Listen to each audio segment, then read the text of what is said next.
কুয়েতে বাংলাদেশি প্রবাসীদের জন্য নতুন নির্দেশনা। রমজানে কর্মচারীদের ৪ ঘণ্টা অফিস ও যে সুবিধা দেবে কুয়েত, বিস্তারিত জানতে ভিডিওটি শেষ পর্যন্ত দেখুন। করোনা মহামারীর সময় কুয়েতের সঙ্গে বিভিন্ন দেশের ফ্লাইট বন্ধ হওয়ার কারণে আকামা নবায়ন নিয়ে সমস্যায় পড়তে হয়েছিল প্রবাসীদের।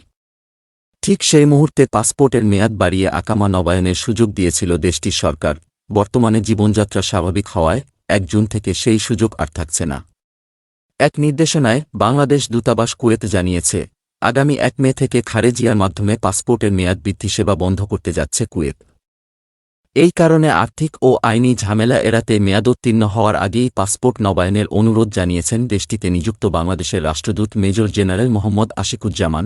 রাষ্ট্রদূত আশিকুজ্জামান জানান, করোনার সময় থেকে আমাদের পাসপোর্টের ম্যানুয়াল নবায়নের একটি পদ্ধতি চালু ছিল। করোনার সময় অনেক ফ্লাইট বন্ধ থাকার কারণে আমরা প্রবাসীদের সুবিধার্থে পাসপোর্টের ম্যানুয়াল পদ্ধতিতে ২ বছরের মেয়াদ বাড়িয়ে দিতাম।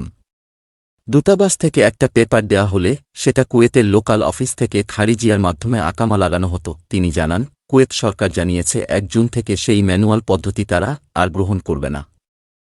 তাই আমরা সিদ্ধান্ত নিয়েছি ১ মে থেকে এটা বন্ধ করে দেব। প্রবাসীদের আকামা নবায়নের জন্য পাসপোর্টের মেয়াদ থাকতে হয় ১ বছর। ১ বছর থেকে একদিন কম হলেও সেই পাসপোর্ট দিয়ে আকামা নবায়ন করা যায় না। অনেক প্রবাসীর পাসপোর্ট কোম্পানি অথবা কফিলের মালিক কাছে জমা থাকলে খেয়াল না রাখার কারণে ১ বছর থেকেও কম সময় হয়ে যায় পাসপোর্টের মেয়াদ। ফলে মেয়াদোত্তীর্ণ পাসপোর্টের কারণে দেশটির আইনে দৈনিক ২ দিনার করে গুনতে হয় জরিমানা। রমজানে কর্মচারীদের ৪ ঘণ্টা অফিস ও যে সুবিধা দেবে কুয়েত। আসন্ন রমজানে কর্মকর্তা ও কর্মচারীদের দিনে মাত্র ৪ ঘণ্টা অফিস করার ঘোষণা দিয়েছে কুয়েত সরকার। এছাড়া এর সঙ্গে ২টি গ্রেস পিরিয়ডও থাকবে বলে জানানো হয়েছে। কুয়েতের সিভিল সার্ভিস কমিশনের সিএসসি আর্থিক ও প্রশাসনিক বিভাগের ২০২৩ সালের কর্মদক্ষতা মূল্যায়নের পরই এই ঘোষণা এসেছে। খবর গালফ নিউজের।